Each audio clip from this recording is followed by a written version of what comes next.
Allora facciamo prove tecniche per incominciare, tenendo conto che alcuni stanno per arrivare, ma il tragitto è molto lungo e numerosi relatori da varie parti del pianeta e questa volta con molti ospiti nuovi, iraniani, cubani, egiziani e oltre a russi, bulgari, americani e da varie parti d'Europa.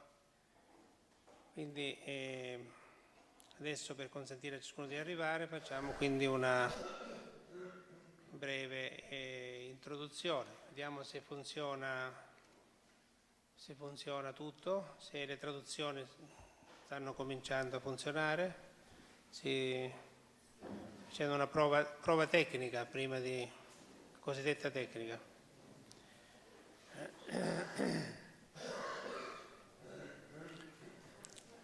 Allora, sentiamo se la traduzione va. David, la traduzione va bene? Bene.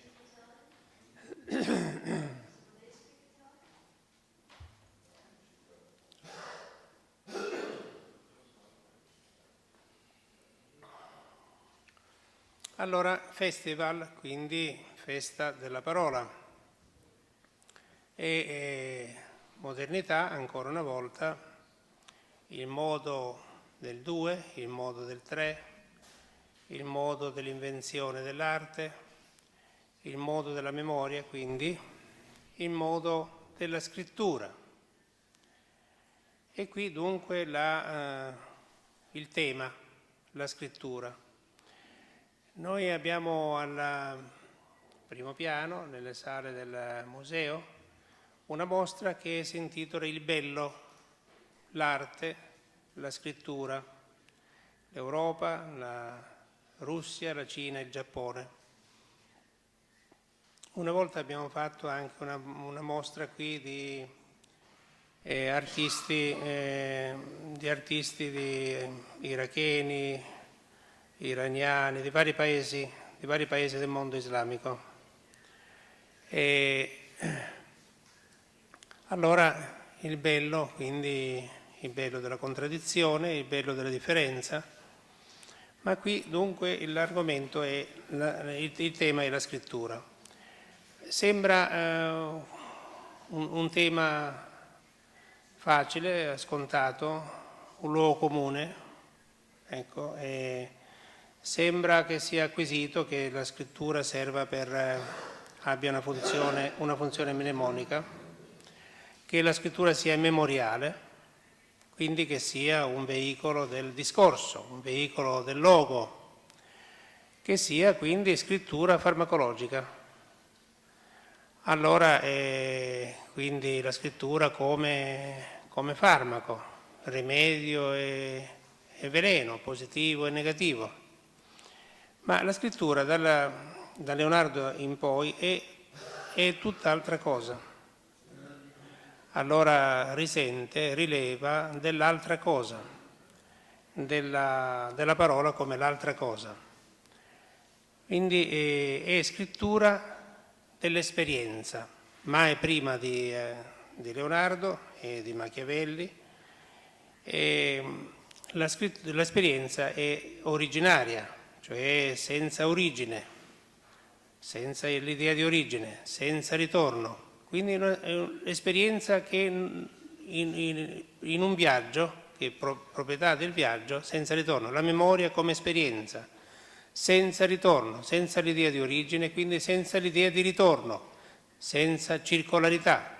La scrittura stessa non è più circolare, non è più quindi farmacologica, non deve compiere l'economia del negativo, della morte e così del male dell'altro, del peccato dell'altro, dell'incesto dell'altro. E quindi non ha questo compito ontologico. quindi nessuna mnemotecnica e nessuna mnemomacchina, nessuna psicagogia. Quindi scrittura immemoriale, scrittura dell'esperienza originaria, scrittura attraverso la lingua, ma qui la lingua non è nazionale né naturale né convenzionale, e non è quella in cui ognuno crede di parlare. La lingua è l'altra lingua, attraverso cui la ricerca, questo va e viene, la storia, si scrive, quindi attraverso cui la sintassi e la frase si scrivono. La lingua è quindi questa altra lingua come scrittura del labirinto, quindi labirinto lungo il viaggio, perciò nessun tunnel, se appunto il viaggio non è viaggio di ritorno. E poi la lingua è anche la lingua altra, quindi la lingua diplomatica, la lingua della politica, la lingua con cui le cose che si fanno secondo l'occorrenza, quindi kata to creon, si scrivono. Allora la lingua altra, questa lingua diplomatica non c'è sempre stata, è una lingua, è la lingua appunto attraverso cui le cose che si fanno, quindi l'impresa, la città, la politica, si scrivono. La politica sembra anche questo un luogo comune, sembra questo il discorso della politica, come il discorso della guerra, come il discorso della morte. Ma la politica non rientra nel discorso della politica. La politica altra, la politica del tempo, la politica dell'ospite, e la politica che si scrive attraverso la lingua diplomatica non è la politica che si possa fondare sulla logica predicativa e quindi sulla logica del sì o del no, non è la politica che possa quindi fondarsi sul sistema genealogico. Nessuna genealogia della politica, nessuna genealogia della scrittura. Allora la scrittura non più farmacologica, la scrittura che non dipenda dalla scelta di ciò che dovrebbe stare dinanzi e quindi il bene o il male. Quindi la scrittura che è immemoriale, la scrittura della memoria e perciò immemoriale, la scrittura dell'esperienza, la scrittura della ricerca, la scrittura della città. La scrittura dunque in un processo di valorizzazione della memoria, dell'esperienza o della vita. Le cose appunto procedono dall'apertura originaria, dall'apertura intellettuale, secondo la loro particolarità, secondo il loro idioma, e procedono per integrazione. Dunque procedono dal due, non dall'uno, dal due, senza il principio di unità, senza il principio del terzo escluso, cioè senza quindi tutto ciò che preclude la funzione di altro. La politica che sorga dunque sorga come proprietà della struttura dell'altro, della struttura dell'ospite, è questa politica che si scrive. Questa politica che si scrive dunque attraverso la lingua diplomatica. È una politica che non poggia sull'intesa severa, sull'intesa materna, sull'idea di padronanza, sull'idea di impero. E quindi è la politica che che ha la sua base nel racconto, sogno e dimenticanza, e ha la sua base nella catacresi, nella contingenza, non nella necessità ontologica. Questo per accennare ad alcune cose e dunque perché sembra, noi stabiliamo come titolo di questo festival la scrittura quando sembra che la scrittura non abbia più nessun valore. Cioè, no, è l'era della comunicazione, l'era dell'assenza di scrittura. No, è che la comunicazione, che non sia luogo comunicazione,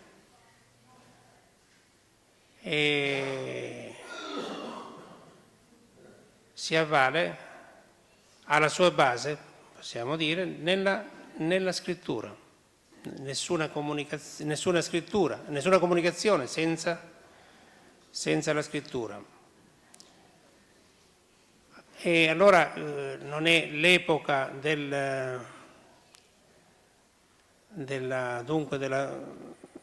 l'epoca della farmacologia viene sospesa dal Rinascimento, pertanto dalla modernità, e ciò che dunque si inaugura è l'era intellettuale, l'era della scrittura. Questa è l'era della comunicazione, cioè l'era del processo di valorizzazione della vita o processo di qualificazione. La stessa lingua è una lingua immemoriale, non è la lingua che si ricordi, la scrittura non è la scrittura che si ricordi, cioè non è la lingua pesante, non è la lingua di legno, e la scrittura non è la scrittura pesante, non è la scrittura mnemonica. Questo è dunque solo per incominciare a introdurre qualcosa, avremo modo poi di riprendere. E diciamo per coloro che vengono anche per la prima volta che la caratteristica di questi appuntamenti che si sono tenuti negli anni 70 e 80 e 90 a New York, a Milano, a Roma, a Venezia, a Parigi, a Londra, a Francoforte, a San Pietroburgo, a Mosca, a Tokyo, a Barcellona, a Lisbona, a Caracas, e che nel programma dovranno avere un appuntamento anche a Pechino, un altro a Los Angeles e un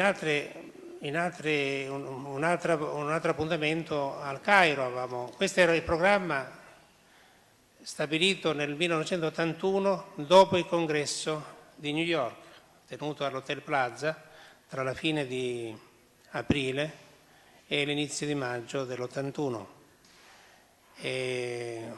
Erano congressi seguiti dalla stampa di tutto il mondo e di enorme provocazione, di enorme impatto. Questo è un appuntamento da laboratorio intellettuale. I documenti di questo festival si pubblicano, come quelli del precedente saranno disponibili domani, quindi stampati, e poi si ritroveranno successivamente anche pubblicati per via digitale, non soltanto quindi in maniera, come si dice, cartacea. Non è un congresso di tipo corporativo, di tipo congregazionale, nemmeno disciplinare, per cui il ritmo viene trovato man mano lungo il processo stesso con cui si costruisce, si scrive lo stesso congresso. è un dispositivo da instaurare. È quello che lo stesso Machiavelli chiama il cervello, cioè il dispositivo di parola, il dispositivo di valorizzazione e in questo caso anche il dispositivo di scrittura, non soltanto per ciò che si è scritto, che si può leggere, ma anche per ciò che man mano si scrive di ciò che si dice. Quindi è questa l'era della scrittura e l'era dell'oralità. L'oralità, cioè il vero e proprio modo di scrittura è l'oralità. È questa che Platone e Aristotele presumevano di sospendere per stabilire la scrittura farmacologica, la scrittura mnemonica. Ora è l'oralità, quindi il modo di scrittura della parola originaria. Questo è un po' ciò che man mano dunque indagheremo. Noi abbiamo fatto nei 34 anni di congressi, dal 5 febbraio 1973, appuntamenti in cui ciascuna volta abbiamo convocato scrittori, banchieri, governanti, poeti, artisti, oppositori dei regimi oppure cosiddetti dissidenti dei vari regimi dittatoriali a intervenire, a dare la loro testimonianza attraverso anche aneddoti e proposte e lasciando sempre la questione aperta. E questa è la questione aperta. E che con l'ontologia la questione si è chiusa. Bisogna che la questione sia aperta, che l'interrogazione sia aperta e quindi che le cose procedano dall'apertura, dal due, dall'inconciliabile del due, dalla contraddizione del due e non da una unità ideale, non da un'idealità. Allora questo giusto per salutare i nostri ospiti. Allora incominciamo così con qualcosa che per caso ci siamo trovati a leggere un anno e mezzo, da circa un anno e mezzo. Sì, ci siamo trovati a leggere da circa un anno e mezzo e a un certo punto però l'abbiamo riletto. Poi abbiamo avuto qualche dubbio di non averlo letto abbastanza bene e lo stiamo rileggendo. E allora abbiamo deciso a un certo punto di invitare l'autore. L'autore è Larry Clapp. Larry Clapp che è avvocato, prego, è imprenditore della California e quindi Los Angeles. Noi avevamo programmato dopo New York, dicevamo al Congresso di New York l'era non è più quella dell'Atlantico, sarà presto quella del Pacifico e infatti siamo arrivati all'era del Pacifico e faremo, avevamo detto, congresso a Tokyo, poi a Pechino e poi a Los Angeles. Allora magari collaboreremo anche con Larry Clapp, con la sua splendida moglie, per questo congresso a Los Angeles. Allora questo è il libro. Una cosa curiosa, gli uomini dopo i 50 anni, le donne per altro verso, presentano ogni tanto qualche problema. Per gli uomini si chiama prostata, per le donne problema sempre di queste vie speciali, quindi fibromi oppure tumore. Allora, qui abbiamo quindi un ospite che racconta la sua esperienza, perché ciascuno di noi, che si trovi dopo i 50 anni in questa esperienza, va a interpellare quelli che sono in Europa i migliori urologi, quelli che hanno le cattedre e gli ospedali messi insieme e che quindi sono dei signori della medicina, i quali sono chirurghi e quindi pensano subito alla soluzione finale, qualunque sia il problema. Anche un rigonfiamento piccolo o grande, subito meglio tagliare, e un fibroma meglio intervenire e così via. Allora non ho sentito da nessuno di questi urologi parlare di qualcosa di cui solo di recente si discute, e cioè la ratio nutritionis, il dispositivo alimentare.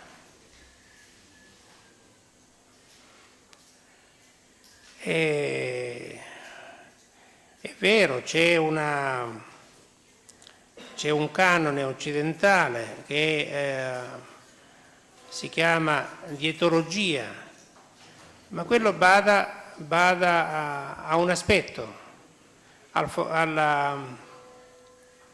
all'impossibile quadratologico, e quindi bada soltanto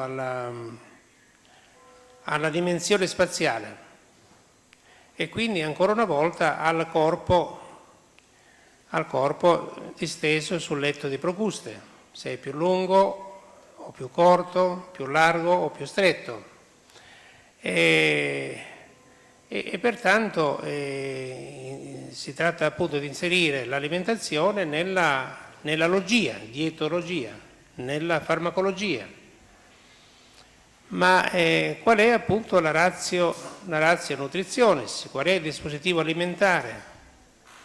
Se dunque Alcmeone, allievo di Pitagora, e non Platone a prevalere, la salute dipende dal cervello. Ma c'è quello che viene chiamato un secondo cervello, e cioè l'intestino. Quindi la salute dipende anche dall'intestino. Certamente l'intestino a sua volta dipende dal cervello. E quindi Peter Duisberg dice che appunto il dispositivo immunitario viene ad essere colpito se ognuno si lascia andare, si abbatte, e quindi droghe, farmaci, digiuni, carenze anche alimentari, ma c'è un'accezione speciale di anoressia che non è anoressia mentale, è anoressia intellettuale, anoressia come virtù del principio della parola, cioè l'impossibilità di comandare, di padroneggiare la vita, la parola, la città, la Repubblica, cioè l'assenza dell'idea di padronanza o dell'idea di impero. Anoressia quindi non spero più, ma è la speranza estrema. E allora, oppure non penso più, ma è il pensiero originario. E così per ciascuna cosa, non faccio più perché il fare appunto è la struttura dell'altro, è fare secondo l'occorrenza. Allora anoressia intellettuale, questa è una qualcosa che è estranea certamente alla farmacologia e alla mitologia medica. Allora quindi Larry Clapp, avvocato, imprenditore, si imbatte lui in una questione che colpisce taluni uomini, ma si dice poi si dice in certa misura, in larga misura, e cioè una questione della prostata fino al carcinoma. Allora racconta lui questa sua esperienza e racconta questa esperienza e allora va subito dal medico, il medico consiglia e consiglia e quindi vede la gravità, il pericolo di morte e pertanto tutte le precauzioni, venga con la famiglia, perché così viene con la famiglia, noi dobbiamo fare una comunicazione grave, molto grave, e lui va da solo, lascia la famiglia.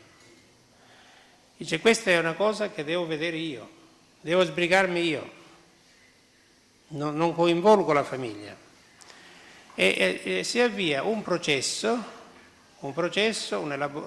quindi un'elaborazione, una riflessione, un'indagine, proprio intorno alla cura e anche intorno alle ragioni per cui è sorta questa cosa, si è prodotta questa cosa. Ed è qui allora che lui stabilisce in 90 giorni il modo di curare il carcinoma alla prostata senza chirurgia e senza farmaci. Allora la cosa desta un notevole interesse.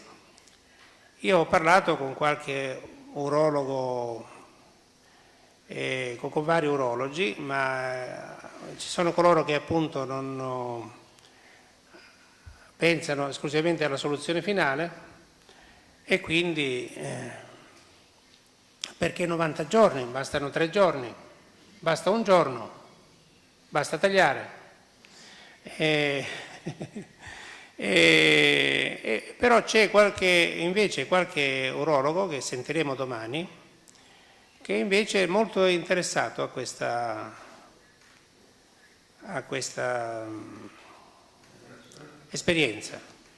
E in ogni caso noi abbiamo sentito nei vari settori della scienza, dall'astronomia alla medicina, l'AIDS, il cancro, esposizioni molto nuove qui, testimonianze, scienziati che hanno dato qui risultati, le ultime novità, abbiamo visto anche nell'ultimo appuntamento, quali sono state le ultime acquisizioni sul campo, non così in modo dottrinario.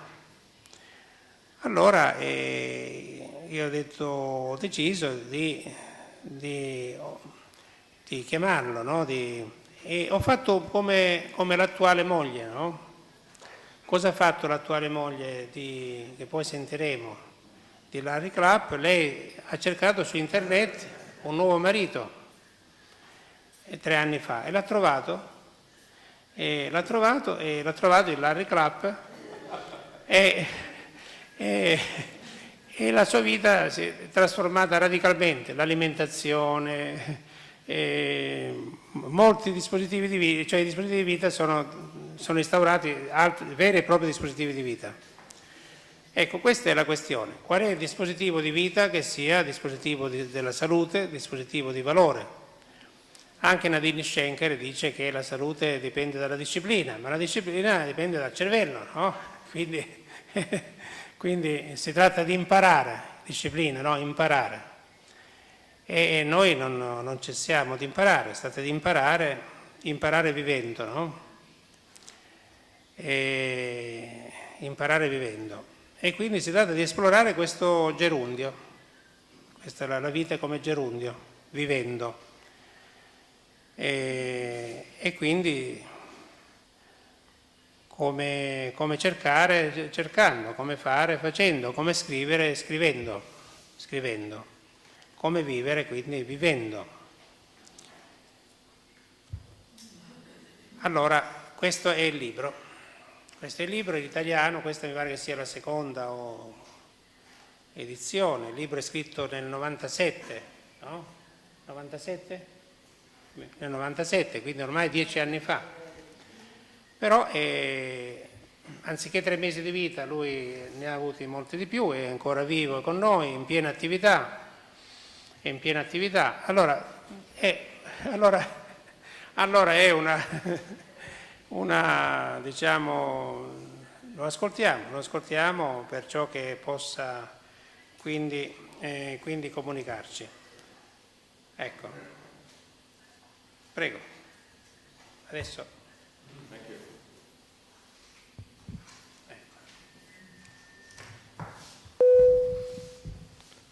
Thank you, Armando. It's the first time I've seen this Italian edition was this morning. I've seen the German edition, and there's some offbeat Spanish editions, but this is very nice. Thank you for... It's very interesting that going through the appendix that all of my, most of what I had in there has been replaced by Italian institutions, which is very welcome.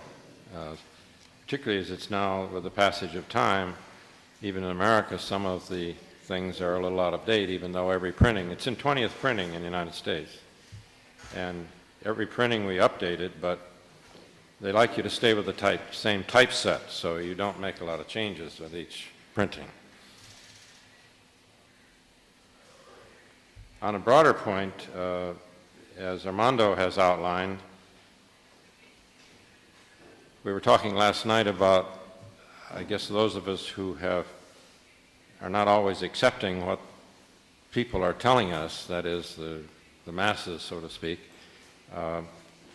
And I had some experience as a lawyer and as a businessman with not necessarily jumping to the conclusion that mass consciousness says is the solution. And when they told me I had my prostate cut out the next morning, I wasn't buying that, at least without doing a lot of learning myself. And I got myself into a medical library where I was not very welcome, but as a lawyer I learned to go places whether welcome or otherwise.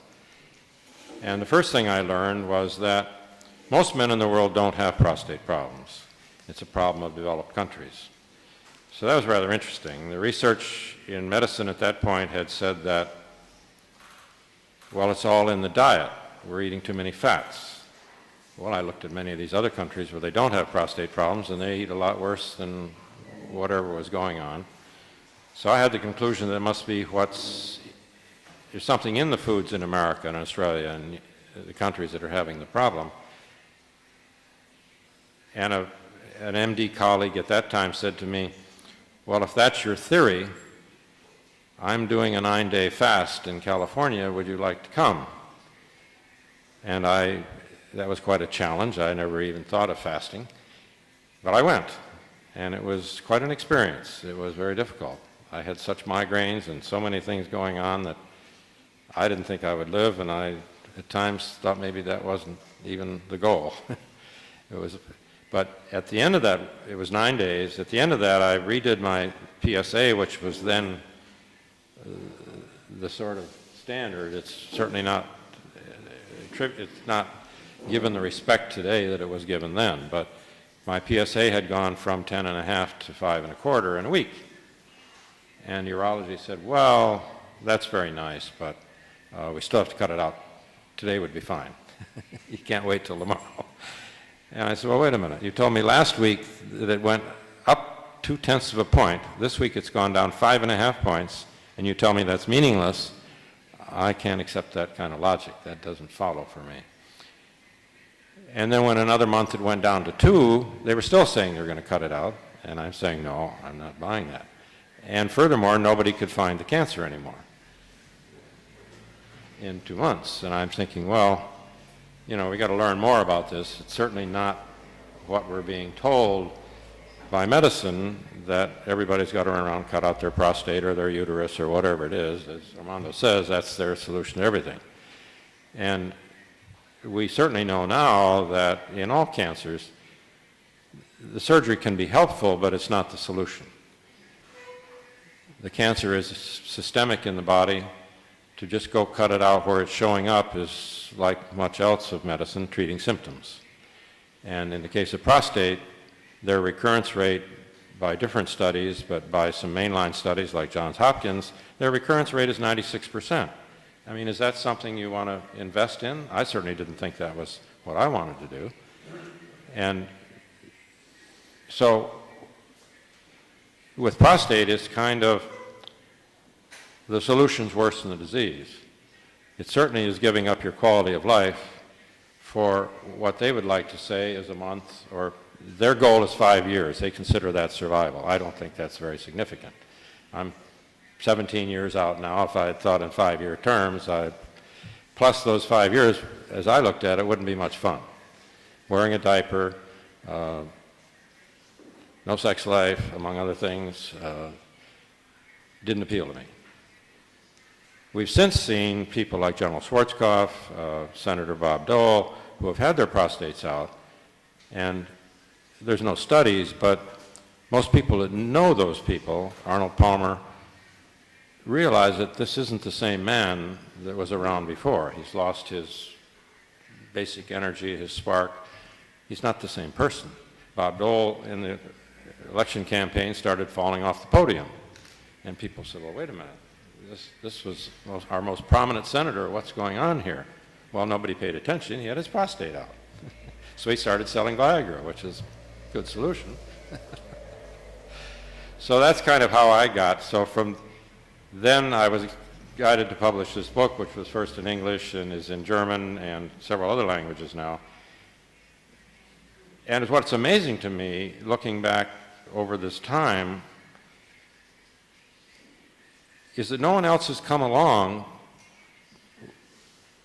to do anything like this. You've got a lot of books that claim to be alternative, but when you read them, it's the same old stuff. Cut it out, or fry it, or put seeds in it, which is one that seemed great in 1990, but now that 40% of the seeds have been proven to end up in the lungs, it's rather dubious. And it hasn't proved to be that great a solution. Their recurrence rate, Dr. Ragda, who was one of the leading proponents of seeding, I questioned him. His goal was to be as good as surgery. To him, that was the gold standard. If he could match the 96% recurrence rate of surgery, he had arrived in life. I said, well, wait a minute. Is that really what we want to do? And like Marty and I have a friend who's a French doctor, and he's doing great things, but when we sat him down and what are you really doing, his whole life is involved in extending the life of a child for 3 days. Millions and millions are going into this plan to save the life of a child for 3 days. And I said, what's the quality of that 3 days? Well, it's not too good. He's kind of a vegetable. Well, what is the point? What are we accomplishing for that individual? Maybe he's better left alone unless we can. To me, it's all about quality. It's not about longevity. Certainly in my youth, I never thought of anybody being 70 years old, let alone here today, 74. That was not a goal, but here I am. So I think we lose sight of the quality.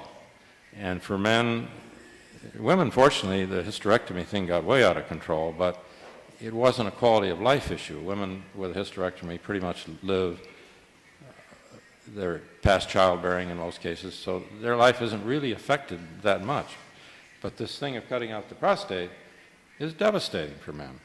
And in Eastern medicine, they have said for thousands of years that the prostate is the seat of a man's energy. And if you take out the prostate, you don't have a man. I don't quite that far, but certainly there is some truth to that when you look at the examples I spoke of Bob Dole and Arnold Palmer. And of course, what did they do? Arnold Palmer was the model of urology for almost 12 years. This is a great example of how we can cure prostate cancer. When it came back, they said, oh gosh, we didn't get it all. Well, duh. It's in the whole body. How are you going to get it all? So they're now putting him through radiation, and he's not a very happy camper, from what I see. They try to say he is, but he doesn't look very good. So that's kind of the basis of this. It certainly changed my life. When this book came out in '97, it's been a bestseller for almost 10 years now, for over 10 years, and I get about 1,000 emails a day from people, from men around the world who want to at least look at an alternative to what the fear that the urologist is saying, well, you're not only, they aren't quite as demanding now as they were 10 years ago, but it's still basically, not only are you going to die, but you're going to die a very painful death unless I can cut it out tomorrow. And I've had patients from all over the world send me tapes of a meeting with a urologist.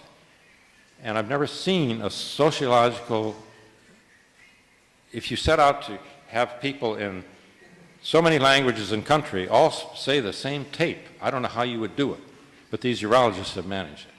They're verbatim. I don't care what the language is, it's all the same tape.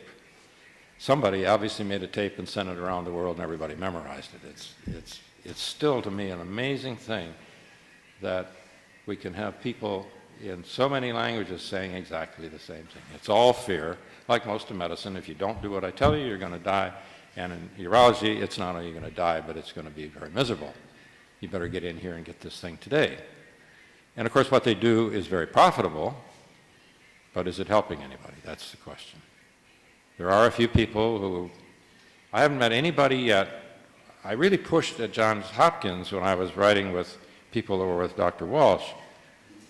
Why don't you have some 10-year, some 15-year statistics? And finally some doctor wrote me and said, what are you, crazy? He said, there's nobody around for 15 years. There's nobody to talk to. There's no study to do. I said, okay, thank you very much. So I've had people that I've worked with now. The minute that book came out, it was like my life suddenly was public. I was on the Today Show in America and the equivalent in Australia and around the world. And I get all these emails and all these calls of people that want help. I can't help everybody, but I try to help those that I feel really are open to do something a little different. Not too many people when you get down to it. A lot of people want to look at it, kick the tires, but are they really willing to change their life? Because the essence of it for prostate, or I've found, I get into a lot of other cancers, particularly breast cancer, because men have women in their life and they see this works for themselves. They say, well, can you help my wife? So I've gotten into women's issues a whole lot more than I ever intended to, and I have no credentials for that. But hey, it works. And to me, no matter what your field is, the test is, does it work? Are there people around who are living better, happier, more productive lives because of whatever you're doing? A few days, 3 days or even 5 years doesn't excite me at all. If there's where's the quality? I want to see that person smiling and having new thoughts and having a productive life. Otherwise, what's the point? But the point I want to make is that Armando mentioned diet. Well, that's right. We have to eat responsibly, particularly in America, which is probably the worst country in the world today for the toxins in the foods. Every meat and dairy is full of hormones, pesticides, antibiotics, things that our systems don't do very well with. And even way back in 1990, when I went to that medical library, they were already saying, well, if people didn't eat meat, they wouldn't have cancer. Well, maybe so, but my experience with vegetarians is they don't do much better, and in many cases do worse. And as we're now going into the era of Codex, I don't know how many of you are into that, but under Codex, you have to inject every cow, even if it's your backyard cow, you have to inject it with hormones and antibiotics from Monsanto. Very interesting. That's the law of the world now. And it becomes official in December 31st, 2009. It's going to be quite a shock to people. And there will be no more supplements. There will be no alternative practitioners. If you have a problem, you go to an MD. So things are changing to me in the wrong direction. Instead of having an openness for people to explore what does work for them, they're going to be confined to drugs and medicine. I think that's rather sad. Because what really works for all cancers is cleanse the toxins that we've all accumulated over the whatever years we've been around. And it's not nearly as severe in Europe and Asia because they haven't had the Monsanto chemicals and things in the meat and dairy, I think is a very major factor. Now in America, all vegetables have to be radiated. And that's going to be the law of the world after December 31st, 2009. I mean, that's rather scary. And they don't like anybody studying it, but it's, by the few studies that have been done, it's pretty obvious that the radiation affects the nutrients and particularly the enzymes that are available to our bodies in those vegetables, particularly vegetables. So we're entering a whole new, we think we're going forward. It looks to me, particularly in this codex effort that is now worldwide, we're really going backwards. So the pendulum's swinging way over here. In time, it'll obviously swing back, but I don't know if I'll be around to see that. I talk with my son, and he says, wow, Dad, I think young people are really going to have a harder time, no matter how responsible, having a healthy nutrition. It's going to be much harder.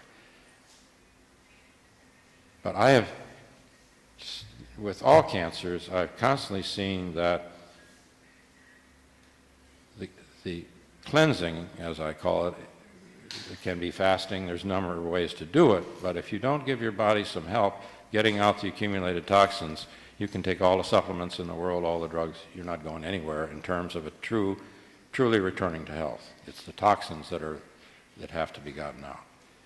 And I've recently been doing some FDA-approved studies on cleansing much deeper using EDTA suppositories combined with tetracycline, which is a formula that comes from Dr. Kejander in Finland, to address the issue of nanobacteria, which medicine has not wanted thus far to look at, because it can't be seen by a modern electron microscope, can only be seen by an old-fashioned light microscope. How much that contributes to their still sticking their head in the sand and saying this doesn't exist. You can't see electronic microscope, doesn't exist, right? But in the case of prostate and other cancers, we're seeing mercury, and as I was saying to a gentleman here this morning, until you get the mercury out of the body, you can't even see the other things that are there. But once the mercury comes out, you see the nickel. You see, in America at least, we're seeing a lot of tungsten, uranium, and these things just keep coming out. And as they come out, we had on Saturday last 35 men that are enrolled in my FDA study who've been on these suppositories and tetracycline for now 6 months. And just looking at these people, they have rosy complexions, they're full of vitality and health, and these are guys in their 60s and 70s, these are not kids. And they look totally different than they looked at the start 6 months ago. Now that says a lot more to me than some study that says, oh, well, he lived 3 days more. That doesn't excite me. So where do we go from here? I thought we were on some learning in society, in the world, about how to live cleaner and healthier. And instead, we're going to take all of the ways to manage that are presently known. We're going to take those away, and we're going to make people eat chemicals. This is shocking to me, but that's the way we're going. So, Armando, I don't know how much more you want to do on this.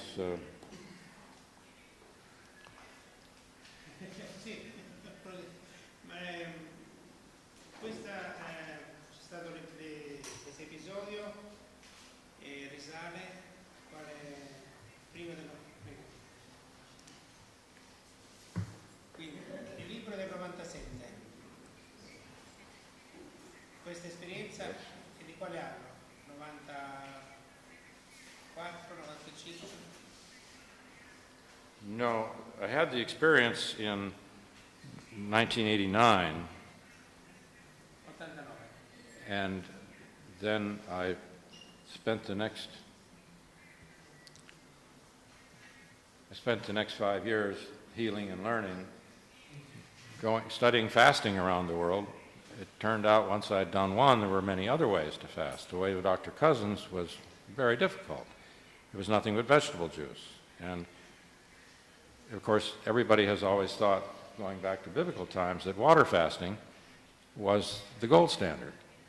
But I have since found that water fasting, particularly for the people we're working with that are, say, over 40 or 50, don't have the inner strength to do a water fast.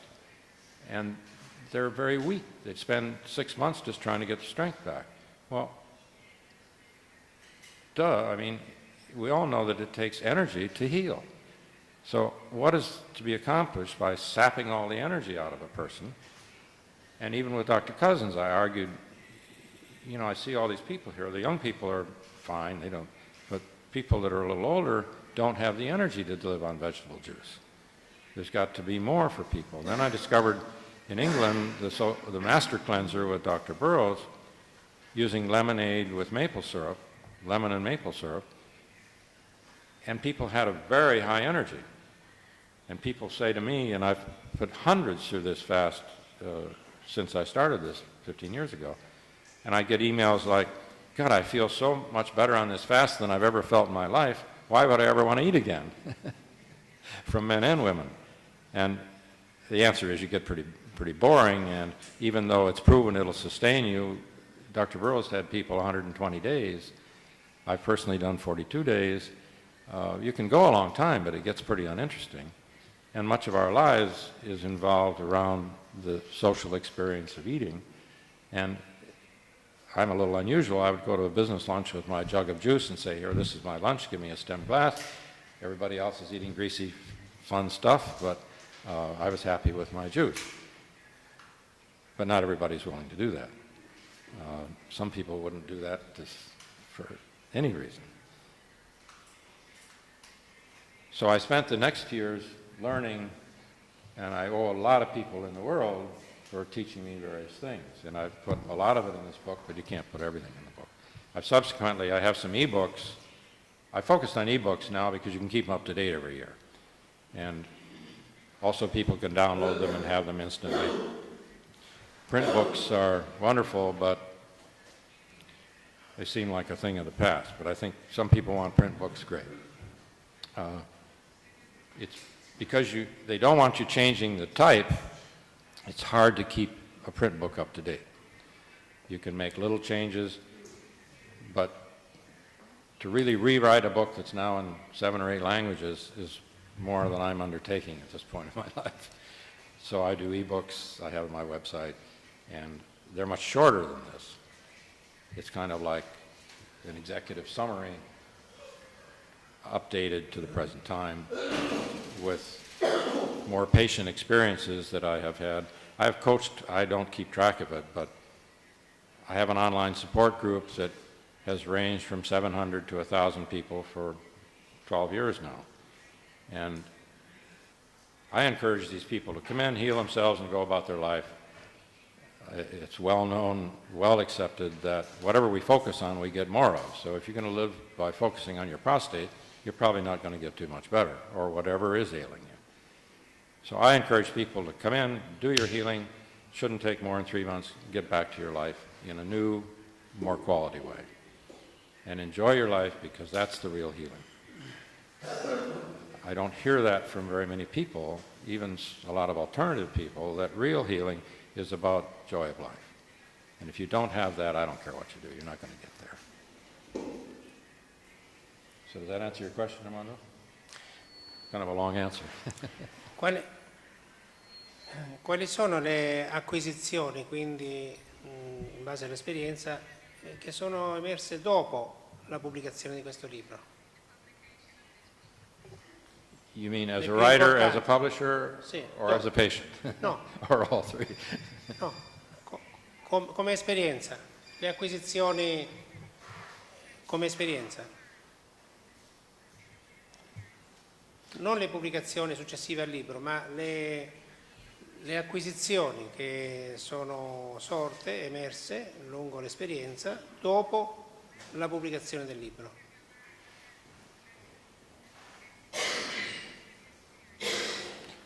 Well, I think the biggest lesson is being open to new things that you're doing here so admirably.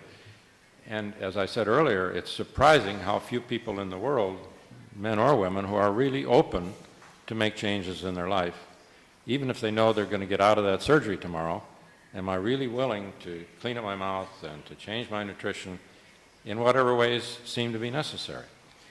And when I work with people, I work with them to find ways that seem open to them, because everybody's different. And you don't need to do the same thing for everybody. It doesn't work. That's one of the problems with medicine. It's cookie cutter. You have to really look at the individual, what the person is willing to do, what they can incorporate in their life. Because if you don't incorporate it in your life, where's it going? I mean, you can diet some people can diet for months, some people can diet for days. You can make temporary changes, but if you don't make longer-term changes, where are you going? What's the point? We all know dieting doesn't work.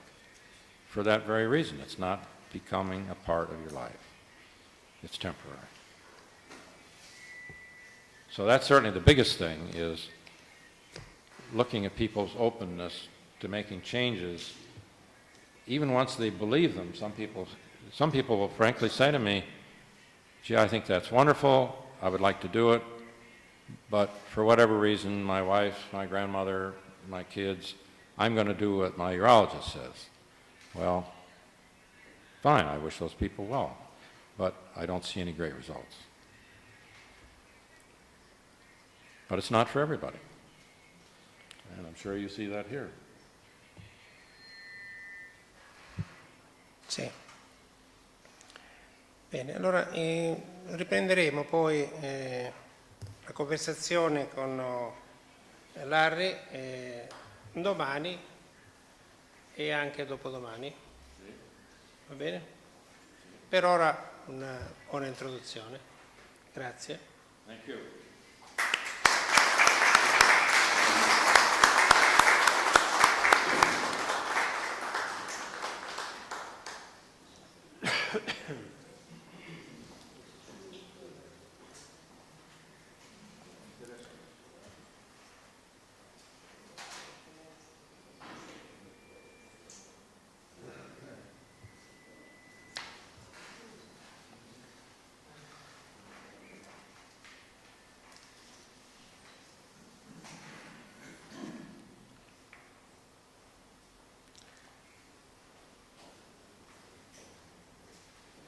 Sentiamo adesso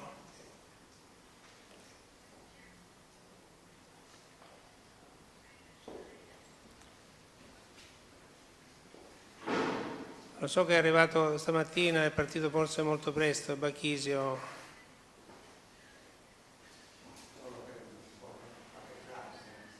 Prego. Bachisio Bandinu.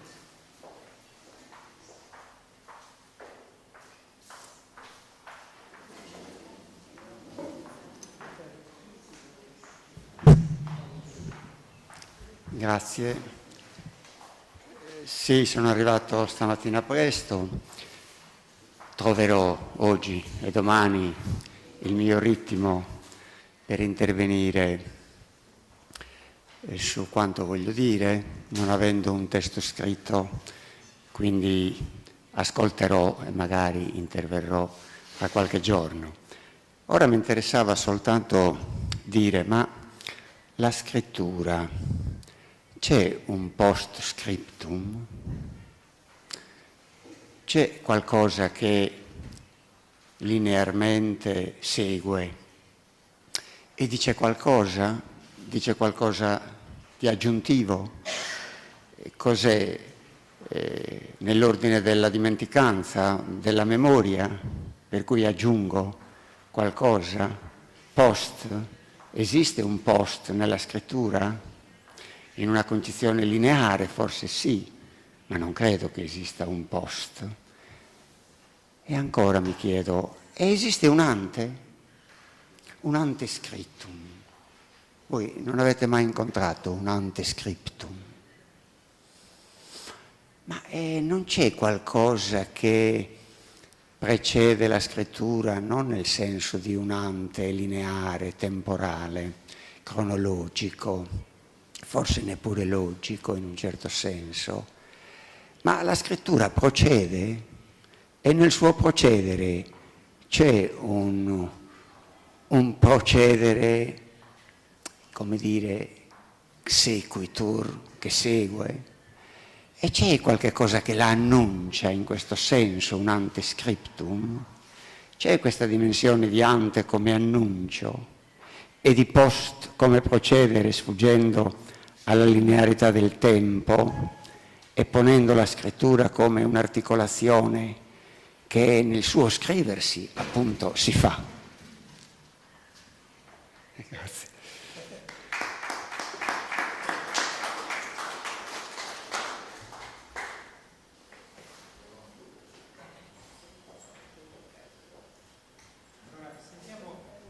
Cominciamo a sentire adesso, abbiamo una questione di traduzione, però vediamo come riusciamo a cavarcela con Hamid Sadr.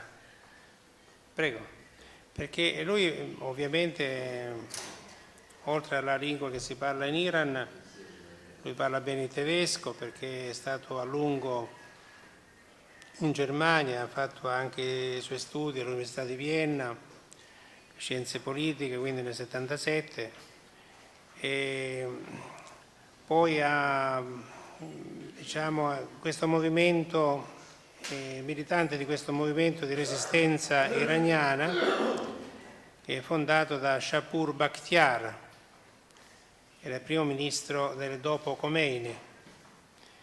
E allora verranno anche altri iraniani, altri ne verranno pure a fine novembre quando faremo il festival che si chiamerà La Politica.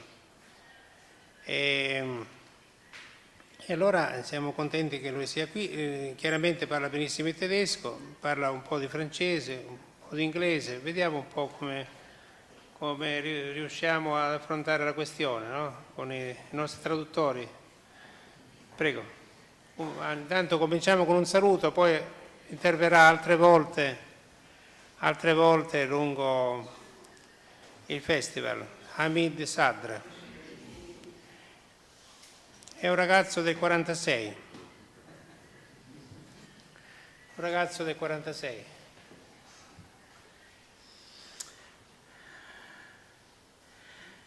I cannot speak very good English.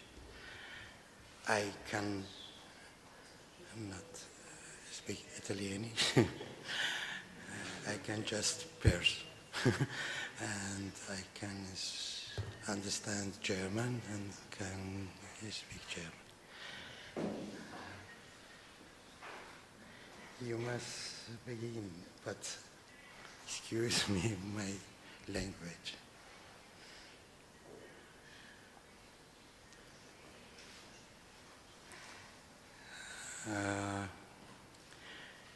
My life is between too much language. That is a problem, and that is lucky. But communication between two or more cultures is the world problem.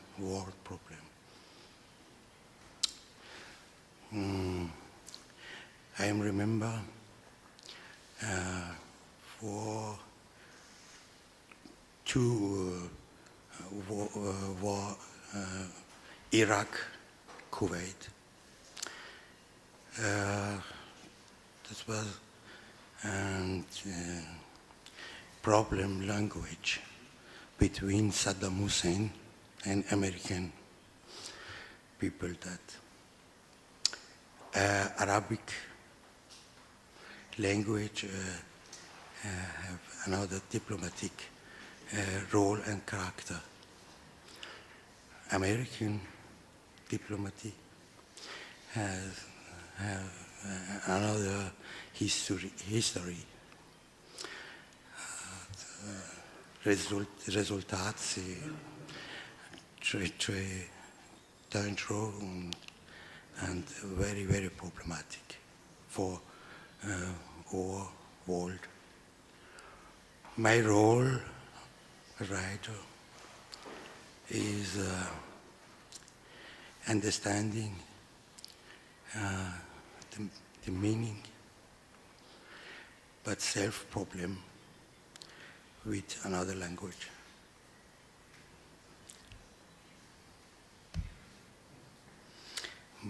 My English is catastrophic, but I cannot speak German and I cannot speak Persian.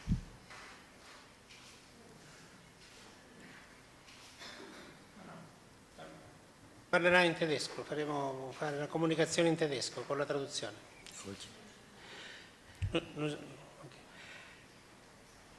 Okay, ich versuche es auf Deutsch.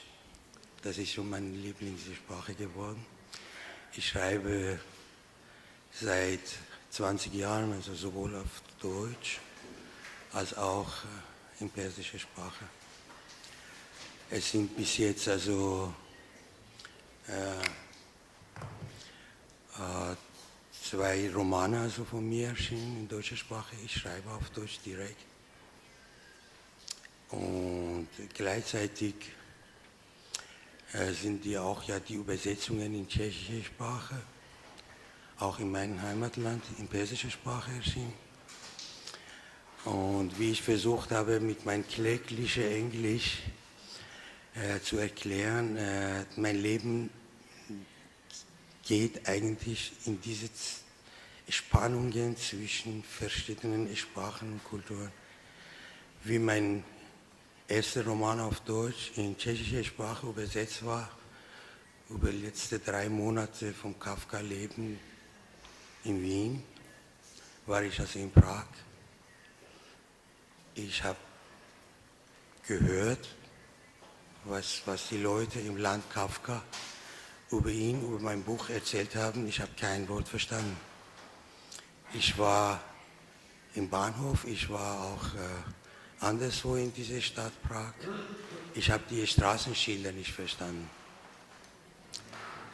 Ein Lehrer von weit weg, ein junger Lehrer, hat sich also mit den Augen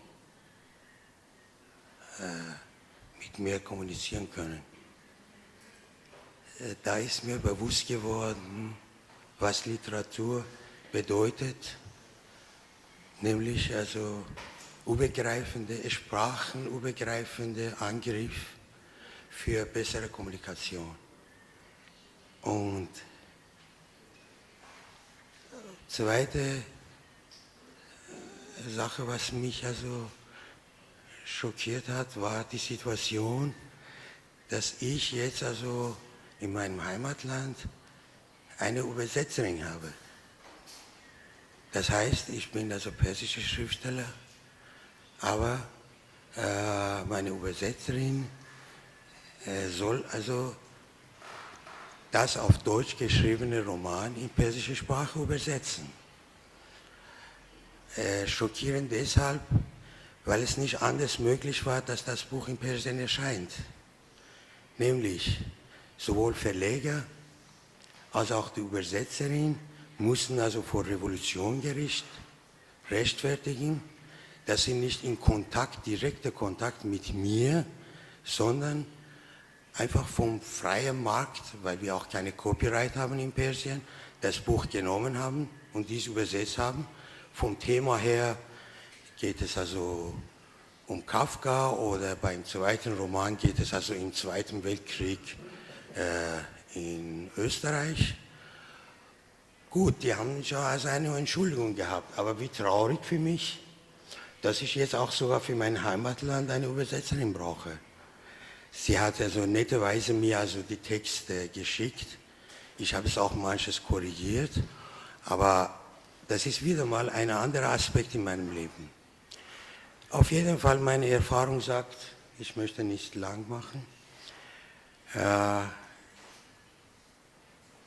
die Rolle der Übersetzer, auf Deutsch sagt man übersetzen, von einem Fluss irgendetwas auf andere Seite bringen. Die Rolle von Übersetzer wird viel bedeutender, als was wir denken. Und die Rolle von zweisprachigen Schriftstellern oder mehrsprachigen Schriftstellern wird es noch größer. Und die Rolle von Menschen, die von zwei extrem weit weg existierenden Kulturen und Sprachen, zum Beispiel die Welt von Islam und Welt in Europa, diese Rolle wird auch viel größer, weil es ist ein Unterschied, ob man als österreichischer Schriftsteller oder deutscher Schriftsteller in rumänischer Sprache oder in französischer Sprache schreibt, als wenn man von chinesischen Sprache einfach wechselt zu deutscher Sprache oder zu französischer Sprache. Diese extreme Welten, dass wir zum Beispiel vom rechts nach links schreiben in Persisch und ich jetzt also auch auf Deutsch jetzt vom links nach rechts schreibe, das ist eine Extremsituation. Diese Rolle nehme ich also theoretisch als globale Schriftsteller. Es ist also ein Spaß mit dem Global Player. Ich mache einen Witz daraus, aber die Rolle ist das gleiche. Wir werden als zweisprachige Schriftsteller von extremen Kulturen viel bewusster werden, in welche Spannungswelten wir leben und wie die Sprache, welche Rolle die Sprache für Verständnis und für Frieden spielt. Ich stoppe mich, weil ich komme schon zu viel zum Reden.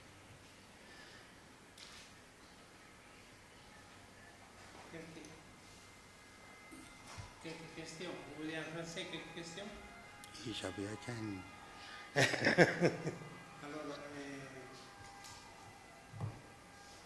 Question en français. Est-ce qu'il y a à l'intérieur de l'Iran une opposition qui un jour pourra réussir en direction, nous disons, démocratique, entre guillemets? Voilà. Politisch gehöre ich also zur Tradition Mossadegh-Bewegung im Iran. Mossadegh, linksliberal, Demokrat, ist ja also durch CIA-Putsch 1953 entmachtet worden. 25 Jahre gegen Schah-Diktatur haben wir gekämpft für Demokratie. Leider ohne Erfolg. Versuche von Chapo Bakhtiar, diese Übergangsregierung zu schaffen, von Diktatur vom Schah zur Demokratie, gestützt auf konstitutionelle Verfassung, ist gescheitert durch Khomeini. Nicht nur, weil unsere Intellektuellen, unsere politischen Parteien und gesamte Bewegung war nicht für demokratische Umwandlung reif. Ich gehörte zu einer der wenigen Oppositionellen, die einfach sich verweigert haben, nach der Revolution nach Persien zurückzufahren, weil mein erster Schock war 8. März 1979, während die Frauen erste 8. März Frauendemonstration, also Weltfrauentag, blutig niedergeschlagen worden ist. Ich habe mir gefragt, wozu haben wir gekämpft? Was war da los? Und das war die Frage, wo ich gegen Khomeini kämpfe, gegen diese faschistoide, klerikal-faschistische Bewegung in Persien oder im Ausland. Meine Situation war so ähnlich wie die Situation vieler Deutschen in Nazi-Zeiten. Wenn Volk, also mit 99% auf falscher Seite steht, was macht man dann? Also ich bin von Natur kein Märtyrer.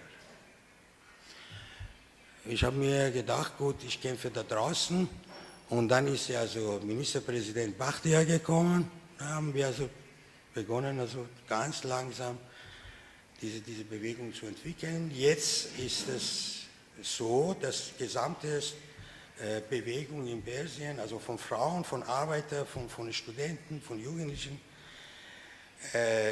laizistisch, säkular, einfach auf unserer Seite steht, potenziell. Und Regime ist jetzt nackt durch Ahmadinejad ein klerikal, nicht mehr klerikal-faschistisch, sondern religiös-faschistisch. Und wir hoffen, dass das durch unsere Bemühungen einfach mehrere Katastrophen verhindert werden. Aber versprechen kann ich es nicht, weil die sind viele Kräfte, die einfach und viele Interessen im Spiel sind, Ölinteressen, wirtschaftliche Interessen, Mauscheln und bla bla. Und wir von unserer Seite bemühen uns noch weiter. Ich bin schon seit 40 Jahren im Widerstand gegen 2 Diktatoren, dass es besser geht. Aber ob es besser geht? Ich hoffe, dass es besser geht. Qual è la chance? Quelle è la véritable chance? Ich bin kein Prophet. Ich bin auch so lange also im Geschäft, also in diesem Widerstandsgeschäft und gelernt habe, über Zukunft nichts zu sagen. Ich hoffe, mein Ideal ist es, dass das Demokratie in Persien siegt. Aber das ist schon in Persien 100 Jahre alt, dieser Wunsch. Wir haben also 1906 eine konstitutionelle Verfassung, die einfach fast wie belgische Verfassung so modern war. Gut, was ist geschehen? Wir haben also seitdem 2 kurze Episoden, einmal unter Mossadegh 2 Jahre und 8 Monate und einmal unter Bachtiar 37 Tage Demokratie. Ja. Gut, ich bin skeptisch, aber das ist ja so mein Brot. Das hilft mir, dass ich keine Illusionen mache und meine Kampfkraft nicht nachgibt. Ich hoffe ja, dass es dieses Mal uns gelingt, aber versprechen kann ich es nicht. Das muss ich schon sagen. Die Chancen sind gut, aber das wird sich zeigen.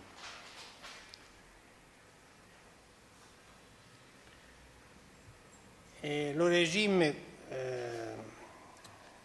donc iranien, comment il s'occupe des oppositeurs à l'étranger? Also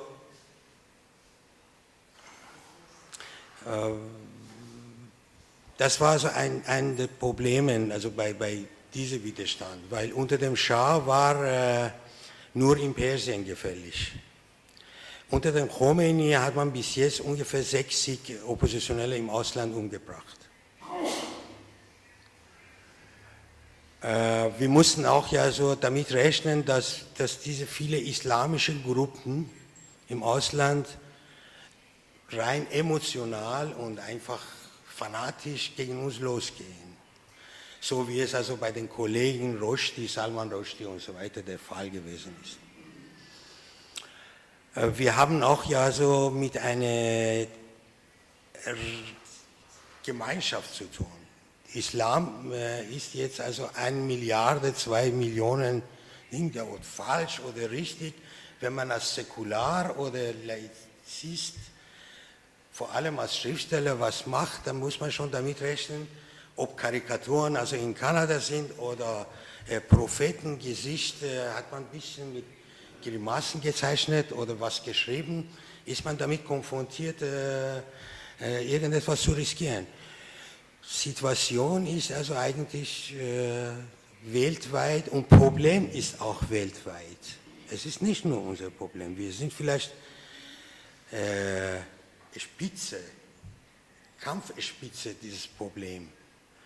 Aber dieses Problem betrifft Salman Rushdie genauso wie Karikaturisten in Kanada, genauso wie die vielen Intellektuellen in Deutschland und die vielen Künstler, die einfach jetzt zittern, ob sie jetzt also ein Architekt, also ein Haus wie Kaaba jetzt also irgendwo aufstellen muss, fragt um Erlaubnis bei Mullahs, ob er darf oder nicht. Also irgendwie ist Aufklärung gefährdet. Aufklärung im Sinne vom europäischen Geist ist gefährdet. Das heißt, die Menschen angeblich wegen religiöse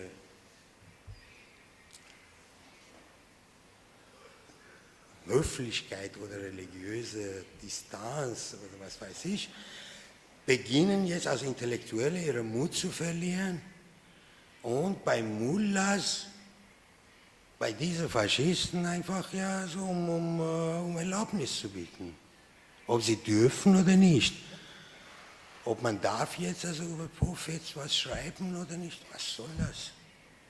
Seit wann also schreibt ja jemand also irgendetwas über Jesus hier und vorher also kontaktiert mit Vatikan und fragt um Erlaubnis, ich schicke Ihnen also den Text, bitte korrigieren Sie also, wenn es Ihnen nicht passt.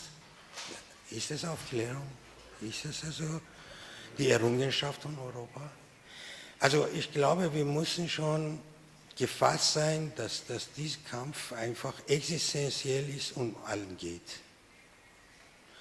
Es geht nicht nur um einen Schriftsteller, einen kleinen Schriftsteller wie ich, es geht nicht um ein Volk wie Perser, es geht um uns alle.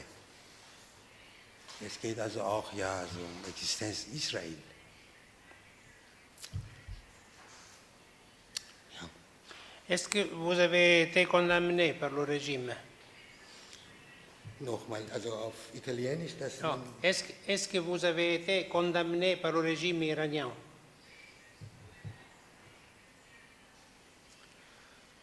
Vous ne pouvez pas entrer en Iran maintenant. Na, das ist also fast unmöglich. Ich denke ja, mein Zwillingsbruder ist vor 3 Wochen um 3. Mal Verhaftung in Persien zu entkommen, in eine Nacht- und Nebelaktion nach Berlin gekommen. Ich habe mit ihm gesprochen, weil ich habe Wunsch gehabt, mal zumindest also Grab meiner Mutter zu besuchen. Wie riskant ist es, dass das eine wie ich zum Beispiel nach Persien geht? Er hat mir was erzählt, ja, was man berücksichtigen muss. In Persien sagt man, man kann alles machen, aber alles hat seinen eigenen Preis. Gut, keiner verhindert, wenn du also nach Persien kommen bist, sollst du kommen. Aber du musst also 2 Jahre im Gefängnis sitzen, du musst die Informationen, die du also im Widerstand gehabt hast, also dich ausleeren lassen. Nachher wird man also überlegen, ob du jetzt reif bist, in einer islamischen Gesellschaft zu leben oder nicht. Oder musst du vielleicht also ein Fernsehinterview geben, bereuen, was du gemacht hast oder so. Ob du Spion von irgendeiner Macht bist. Und das ist Preis. Du kannst alles machen in Persien, aber du musst bereit sein, den Preis zu bezahlen. Also die Frage ist so zu beantworten. Ich bin frei, alles zu machen, aber ob ich auch bereit bin, diesen Preis dafür zu bezahlen. Dieser Preis ist also für mich zu hoch. Ja. Est-ce qu'il y a d'autres membres de ta famille qui ont des problèmes en Iran? Ja. Also über meinen Bruder habe ich schon erzählt. Der war also zweimal zum Tode verurteilt. Jetzt lebt er noch in Berlin. Meine Mutter ist ja viel früher gestorben, mein Vater voriges Jahr gestorben. Meine Schwester also sind verheiratet, also die sind unter anderem Obhut, also nicht mehr direkt mit mir verbunden. Also so gesehen, die haben keine Probleme. Also jetzt haben wir also fast also Ruhe in der Familie. Also auf jeden Fall kommt nicht Vorwurf von Persien, bitte tue nicht, weil du gefährdest unser Leben. Also dieses Problem habe ich nicht. Nein, es ist kein Problem dahin.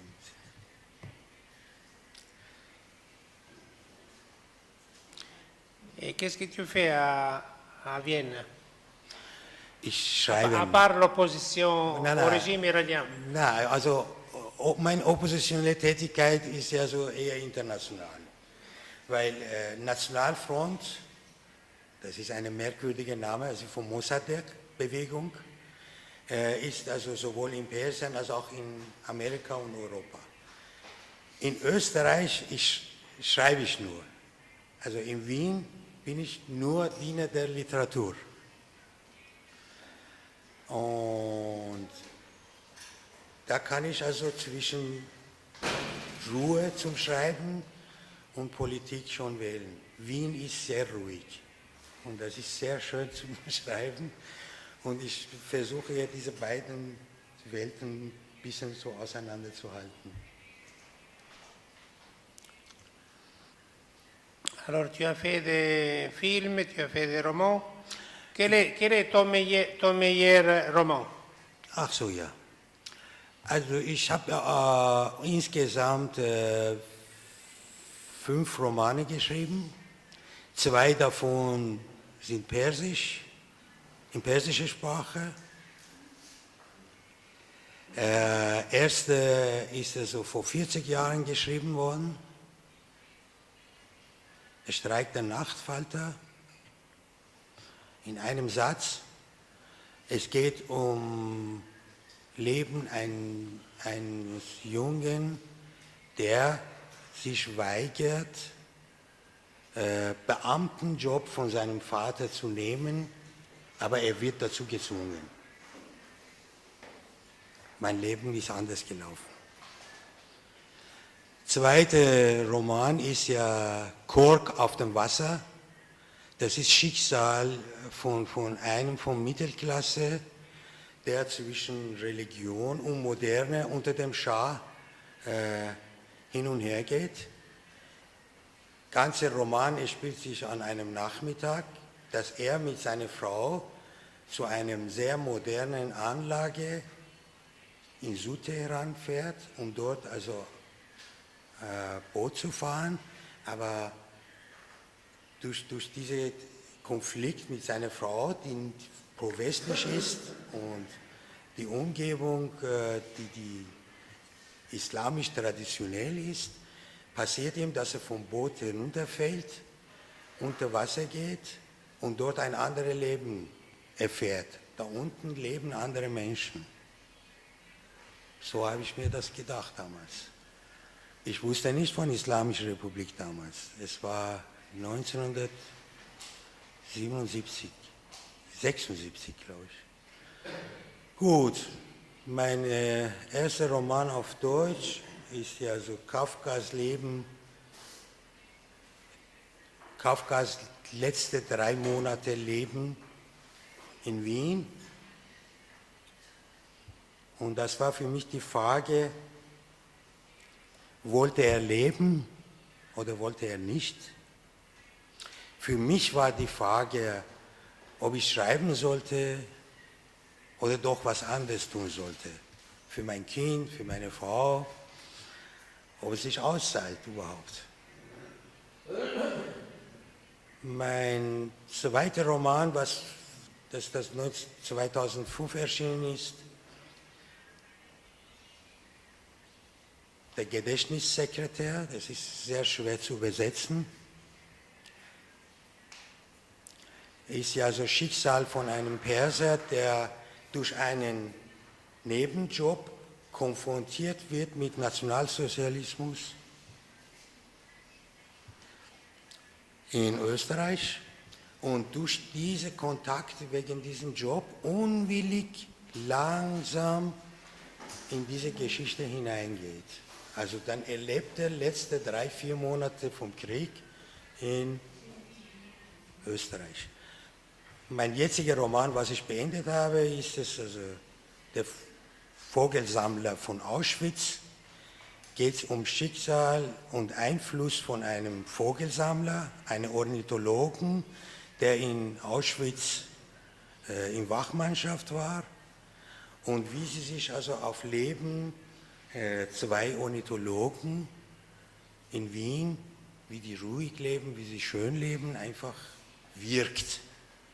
Für mich war es also dieses Thema interessant, weil ich mit Ahmadinejad also da abrechnen will.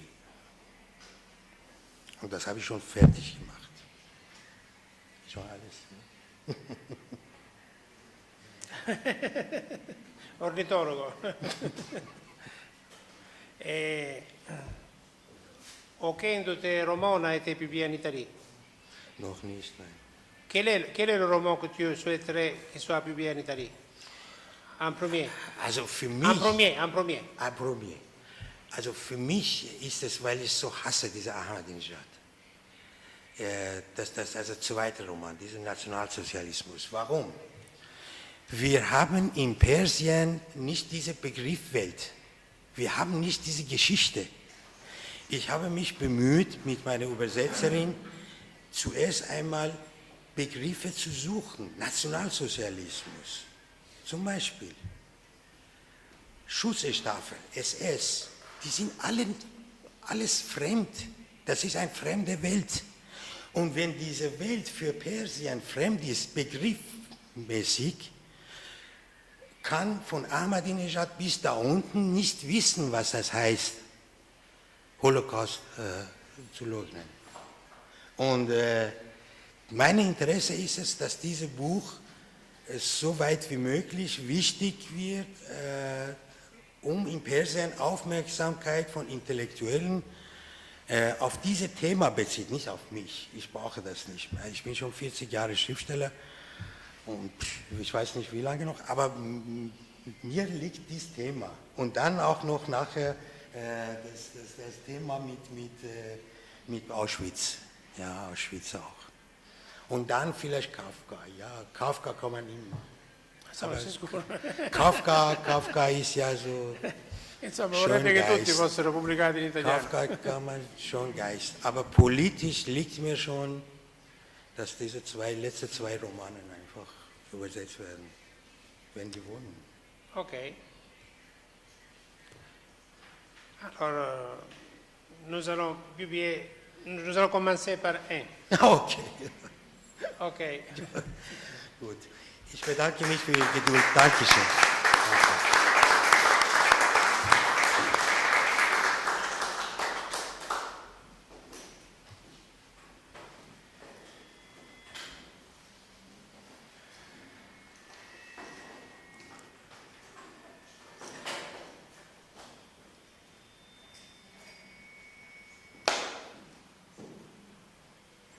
Georgi Gachev.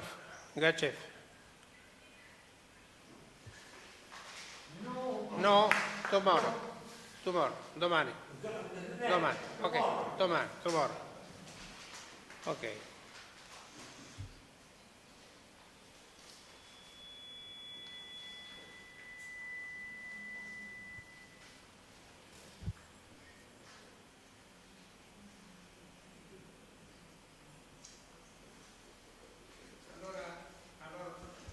Allora sentiamo Michal Popowsky.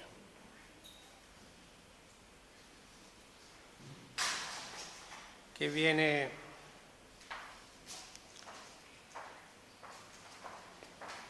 per questa occasione da Israele, ma si è formata Si è formata anche a Parigi.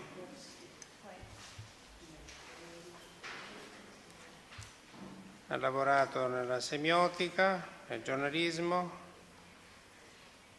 design, si è interessata anche di cinematografia. Ha scritto e diretto 2 film. Oui. Ok. Allora, Je lis mon texte. en français? Oui. C'est parfait. Allora, vediamo se dal francese abbiamo problemi per la traduzione. Volevo chiedere un attimo solo. Abbiamo problemi per la traduzione dal francese? Sentiamo la dottoressa Tamburini. Casomai Atti può andare a dare una mano per tradurre dal francese.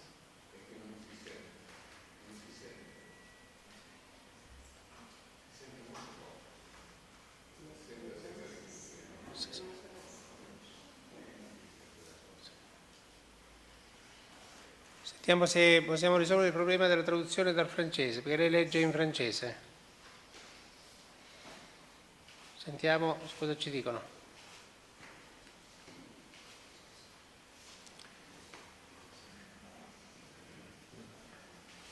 Sì.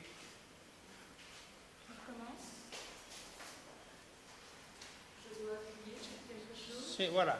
Sur Il le faut micro. rapprocher le micro. Je rapproche le micro. Voilà. Vous allez faire une lecture doucement Je pour lis. permettre la traduction. Oui. Je lis tout mon Et proche du micro. Non, pas tout le texte. Vous pouvez choisir une partie. Je commencerai par le. Parce que l'article sera publié en entier dans les actes du Congrès. Je lirai le Mais vous début. allez lire des passages que vous... Et après, nous reprenons d'autres passages prochainement. OK. Il n'y a d'écriture que parce que je écris. Écrire est plus important que l'écriture. Écrire, c'est mettre en voix, c'est poser sa voix. Il n'y a rien d'autre que la voix. Sans voix, pas d'écriture. Écrire, c'est sa voix. C'est écrire par la voix. La voix fait écrire ou chanter ou danser ou crier. Je chante. Je danse. Je crie. Le chant est une voix, la danse est une voix, le cri est une voix, rien d'autre. Un jour gris où je dérivais dans les rues de Paris, j'avais en tête Sartre, mais aimais Camus. Ah, Albert, qui se débattait comme un fou entre l'esprit de l'époque et le souvenir corporel de son enfance algérienne. Car il était là, cet homme, placé dans l'entre-deux d'un discours philosophique dont le débat tournait autour de la question de la liberté de l'homme. Les chemins de la liberté, disait Sartre, et de sa liberté physique, celle de l'enfant devenu homme qui avait grandi au soleil, parmi les lauriers, les bougainvilliers, les orangers, les oliviers et le sable des plages. Camus était né libre. Et voilà qu'arrivé en France, à Paris, il était mis en situation de revoir sa liberté, de la réfléchir, de l'écrire. Si bien d'ailleurs qu'il se demanda s'il ne l'avait pas perdue, cette liberté, acquise dès les premiers moments de sa vie. Car sous le soleil, près des bougainvilliers blancs et rouges, orangés et violacés, sa liberté était un acquis.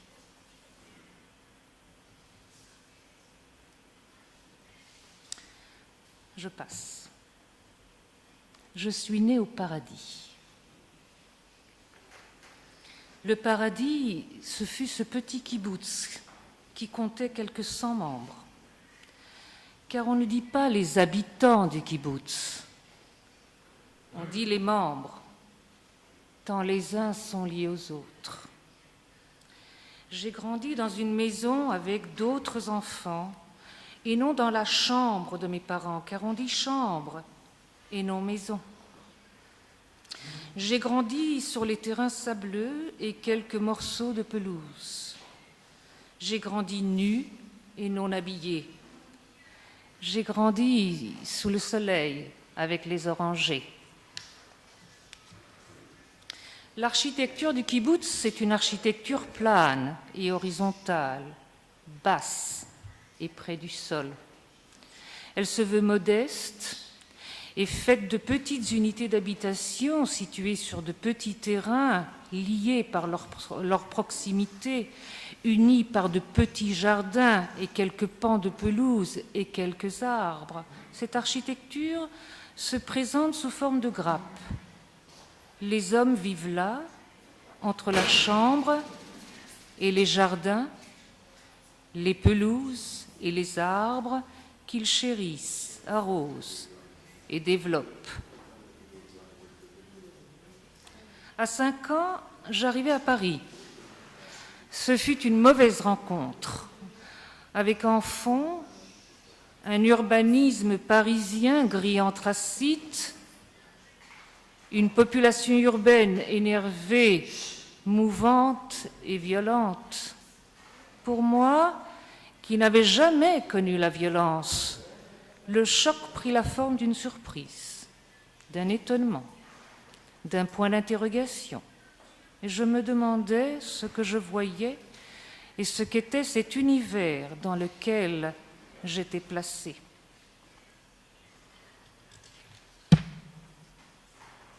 Je passe. La modernité, c'est un enfer, affirmèrent les écrivains Beckett et son Godot, Ionesco et son rhinocéros, Sartre et ses mouches, Bazin et sa vipère, au point, bien sûr, qui ne s'y retrouvèrent pas dans cette modernité qui habitait Paris. Alors, ces écrivains partirent à la dérive. Et dans ce bestiaire de la modernité dont les hommes faisaient partie, il n'y avait pas d'amour. Car l'amour est fait de deux. Et la modernité ne veut que de l'un, individuel et individualiste. Prototype ou identité prototypaire fondamentale et essentielle, l'un, individuel et individualiste, mit les humains en situation de rupture, là où l'échange, la parole et la réciprocité s'affaiblissent jusqu'à s'effacer. Comme Godot, les hommes de la modernité furent sans lien, sans échange et sans amour réciproque.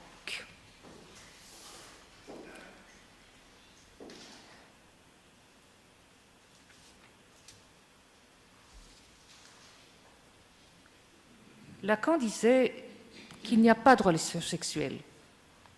Cette affirmation n'est pas surprenante si on comprend ce qui oppose relation à rapport. Les relations exigent et impliquent un sujet pour un autre. Les rapports indiquent qu'il n'y a pas de sujet. Les relations créent des liens d'amitié, d'amour. Les rapports créent des positions, l'un par rapport à l'autre. Et ces positions sont souvent le reflet de positions, le reflet de rapports de force. L'écriture de Gilles Deleuze est ce que j'ai rencontré de plus beau ces dernières années. Moi, j'aurais aimé qu'elle fût de la modernité. J'aurais aimé que, hormis son écriture, son amour de la musique, son idée du rhizome, de la ligne de fuite, de vecteur, de point de rencontre. J'aurais aimé que tout cela fût de la modernité. J'aurais aimé que son idée de la vie des humains, qu'il voyait comme un reflet des relations, de paroles, de rencontres, d'amour, une voix à deux, comme il le dit dans Mille plateaux, fût de la modernité. J'aurais aimé que son idée de floraison rhizomatique feuillue, de branches enlacées, fût de la modernité. Mais la modernité, par le biais d'une économie de séparation et de rupture, par son désir de l'un et de l'unique, préféra le tronc de l'arbre et la ligne droite, ascendante, la parcellisation en grille des espaces, et elle fit des humains, des hommes, à la voie perdue. Mais moi, je suis née au paradis, en l'occurrence, ce petit kibboutz du sud d'Israël, il y a de cela plus de 50 ans. Mais c'est comme si j'y étais encore, car j'ai le paradis encore et en tête. Il est inscrit en moi, je le connais, il est là, mais perdu. Alors, retour en texte, où s'inscrit la chose dite.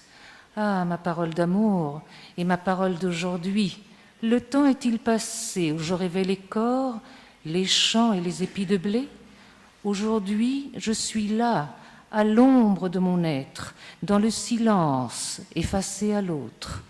Et dans ma chambre, allumer la lampe, allumer la cigarette, de fumer, je vis, je fume. Bien sûr, je rêve encore, les blés et les épis, mais en reste le souvenir et son regret, comme celui des corps vibrants dans les draps blancs et le voile matinal et la nuit ensoleillée. Mais Dieu, que s'est-il passé? J'ai perdu le lien, brisé. So please, God, please, let me do it again, let me have it again. Et la vie, et la joie, et le texte en retour où tout s'écrit, tout, okay? Tout à ti, tout à toi, tout à qui? À la vie, bien sûr, où je n'aurai plus que le temps et l'écrit, et l'écriture enfin, car il n'est d'écriture que de l'écrit qui est la voix. Et le silence est-il une voix? Il l'est pour moi en ce aujourd'hui, où rien ne se dit plus, car il n'y a pas à qui. Alors, reviens-moi, reviens-toi, pour les rires éclairés, les ondes et les rêves, pour le chant et le cœur et le corps qui s'épanche, pour les grands champs de blé au soleil l'été, pour moi et les hommes à la terre enlacée. Ah, Dieu, je veux ce que je n'ai pas, ou plus, ou sans, ou moins, ou rien. Ah, Dieu, écoute mon appel et please, please, réponds-moi.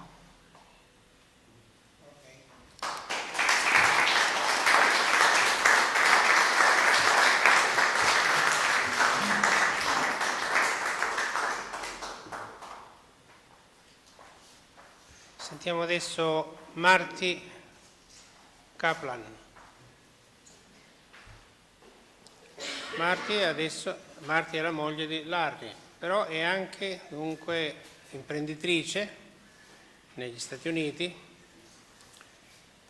Si è laureata, ha fatto master all'Università della California a Los Angeles, è immobiliarista. Possiede e gestisce un centinaio di appartamenti e ville, anche nella esclusiva o esclusivissima Santa Monica. Allora, ieri sera ci ha raccontato, no, del suo incontro via internet con Larry, della svolta nella sua vita e quindi negli ultimi 3 anni. Allora, adesso le passiamo la parola. Okay, well, listening to this emphasis on writing was new for me. I didn't know about that, and it's fascinating because I started my college career as a writer. I was always a big reader, and I always wanted to be a writer, and I thought I would be a journalist. So when I got to college, I went to University of California at Berkeley, and I got a degree in technical writing, thinking that I would use that to make a living, because journalism wasn't very well paid, and it was hard to get a job. So I did, and I started working actually I got a technical writing job at UCLA, and then I moved on to other careers, and as most of us do, I went through several different places to work, and I wound up as an economist at the Los Angeles airport, because I went there as a technical writer, and they really needed an economist. So I found a man who was working for the same agency downtown who was retiring in a year, and they weren't giving him any work, and he was a great economist. So he agreed to teach me, and I spent a year studying with him until he retired, and then I was the chief economist at LA International Airport for about 4 or 5 years. And then I went to work for McDonnell Douglas, which was a major aircraft company, and is now Boeing. And I was an economist there for a while, and they used me to do sales support with airlines when they were selling parts and planes. I was sent off to Chile and places like that to work with the salespeople who do forecasts and explain how much of a fleet they needed and how much traffic there would be in the future. And so my whole life was about writing technical things. I did economic analyses of U.S. politics that the airline would, that McDonnell Douglas would put out papers and on all of that. And my whole life revolved around writing and writing technical things. And I also married a man who was a scientist, and he was very mainstream. He was a microbiologist at UCLA, and he did a lot of papers about science, and he actually invented the gel electrophoresis machine at UCLA, and back in the 60s. And we were very much technical and very on in the mainstream. And then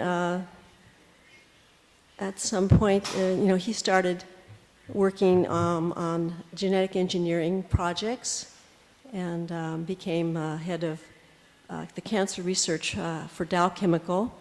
And I went to work for Dow Chemical, and I decided I didn't want to do technical writing anymore. I wanted to do something less cerebral, more physical. And so I switched to market research, and I became a marketing person. And I did that for a number of years, and that was totally different.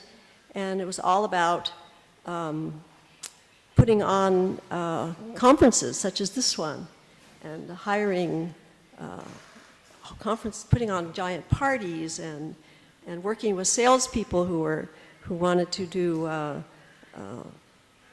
dinners and entertain. And I did that for a while, and I realized I had made a big mistake, because it was very difficult and exhausting, because these people had a lot of demands to make all the time, and they were very fussy about what their customers were going to get to do and do it right.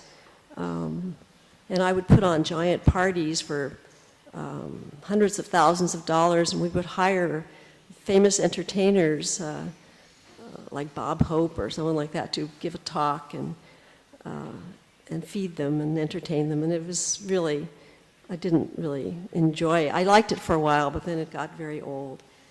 And then my husband and I moved, we were moving around, and then we went back to California at some point, and then he died. And that was in '95. And I had always been interested in real estate, but he hadn't, so he wouldn't really support my investing. 85 o 95? What? 85 o 95? Marito. He died in '95. And 95, ecco. Sì. And so there I was. We were back in Los Angeles. We had been living in all over the place, Michigan or Ohio, and traveling extensively all the time to go to meetings all over Europe. We lived in France for a couple of years when he was doing a postdoc, and I loved living in France. I didn't really want to go home. So there I was, and I was all alone, and I had some money I had gotten, and I needed to invest, so I started to buy real estate because I had always loved buildings and architecture and physical things. So I have actually gone completely 180 degrees from growing up doing only writing and technical writing and reading and presenting papers and doing analysis to now I'm all into physical things. I buy buildings, I renovate them, I decorate them very elaborately, and I rent them out, and I have been doing that for a number of years, ever since he died, and now I have quite a few, and I'm still doing it, and I have I've gotten into housing and what it means to be a housing provider, and what it is to provide housing for people. And I'm in the luxury market somewhat, but not totally. And so on, I'm going to be talking more about that in other days. But I'm also going to give you a little bit of a bird's eye view of one of the properties that I purchased and how much I paid and how much it cost me to fix it, and what kind of opportunities there are to provide in the housing market. But the interesting thing is that I'm now all into tactile things and sensual things and Et comment vous faites avec les banques? the bank? Comment vous faites avec les banques? Les banques. Avec les banques, con le banche, come fa? Avec I will get into that. I have a great relationship with a number of banks, and once you get to know them, and you are a good businesswoman, and you do what you're told, and you have to be conservative. I've kept myself in a position where I'm never overextended. I'm very conservative, and the banks really like me, and they're happy to do business with me, and I've actually gotten them to take some chances on me where I've bought. They don't like to loan you money if the building is vacant because they want the building to support itself, but I've been able to get loans based on the fact that they know I have done in the past a good job of fixing the buildings and filling them up, and so they've given me the kind of loans where it's a construction loan for a few years or a year, and then it turns into a mortgage. But yes, you have to work with the bank. I don't have enough money to pay for all these buildings without a loan, and I get good loans. And the way I've managed to grow the business is by buying these places, and then I'm very conservative. I hold them, I keep them, and then over time they appreciate, and then I refinance with the bank. I take the money out and I start all over, and I've been doing that ever since he died 12 years ago. And I have a lot of last year I bought some buildings. This year I bought a couple. In January I'm going to buy a commercial building. And I've just kept going. And lately I've been deciding that maybe I want to stop because I want to have more fun. I want to travel and enjoy life. And I would like to do some philanthropic things. I'm into scholarships. I haven't started that yet, but I'd like to. And the more buildings I buy, the less I can do that because I have to keep an eye on things and I can't be gone. So I'm changing. We're always changing. We're always growing. And as we get older, I think you want more soulful things.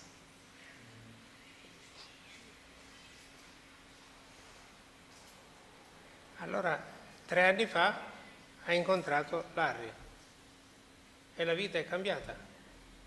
Yes, now there's an irony to that because my first husband was a mainstream biologist. He was a cancer researcher, and he believed that he could manipulate genes, and that if he could take the genes out of your body and manipulate them and clean them up and fix them, put them back in, that maybe that would cure the cancer problems you were having. And when he died, he didn't, it hadn't been successful, but it hadn't been unsuccessful. People were still really trying hard to do that. And so he's missed all these last 12 years, but I think that approach is not taken anymore. People have kind of figured out that that's really not working. That's not what they're doing with genetic engineering anymore. They're looking for other ways to alter plants and animals, but not so much, I don't think, medical cures. But then I met Larry on the internet, and I don't know, I think I contacted him. He had a picture of himself that was much younger than he is. and so we met for coffee. He had brown hair, or red hair, and we met for coffee, and we spent the whole day together, and it was very quickly decided that we were a good couple, and we've been together ever since. But the interesting thing is, he is the opposite of my husband. He's very alternative medically, and he's completely changed my whole regime. I mean, I took all the mercury out of my teeth, and I eat very little fish, which I used to eat a lot of, and I did some chelating activity with cilantro and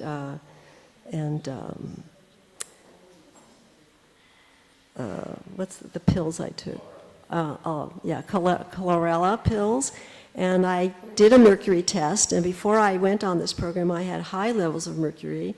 And then after I cleaned out my teeth and did this cleansing process, I did a test again, and I was down to nothing. So I'm a total believer. And it's interesting to think that you can make a complete change by just who the people you're willing to listen to, and the ways you have to keep an open mind. I would have never thought, 15 or 20 years ago that I didn't even know there were other ways to do things than to go to doctors and to do what they tell you. And now I see that I never go to doctors anymore. I don't even get checkups. And I just, I've gone completely the other way.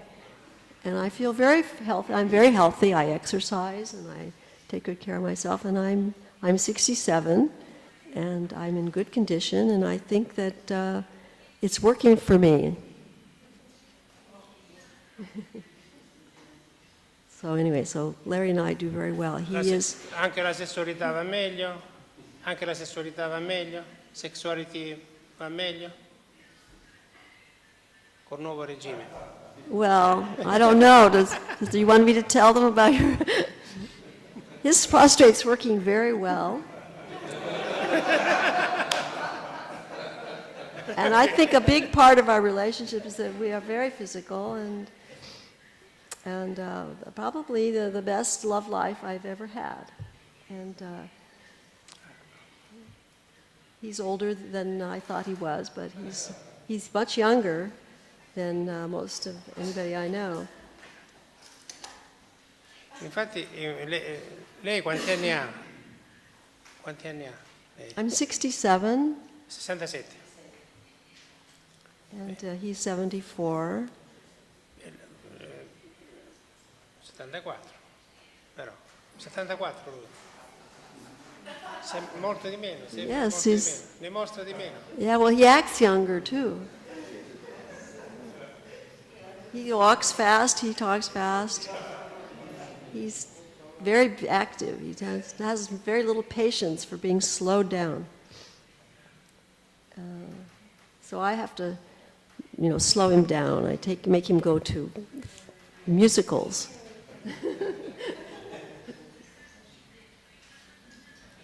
So. Va bene. Grazie. Anything else you want to know?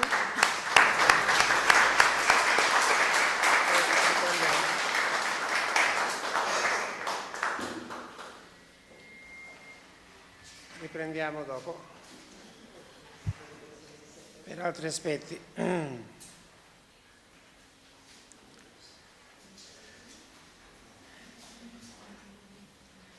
Ci sono ospiti che non sono mai venuti, quindi sono qui per la prima volta, vedo dei visi infatti nuovi, e poi man mano avremo modo di interpellare. Adesso sentiamo David Rasnik, prego. Il primo del pomeriggio. Il primo del pomeriggio. Il primo del pomeriggio. Primo. Allora, David. Well, here I am again. See a lot of familiar people, new people. It's always a pleasure to come here, and I'm especially enjoying this morning's session. It's flowing and moving and interesting stories. It's very nice. We were invited, Terry, my wife, and I were invited to... Terry è Santa Teresa.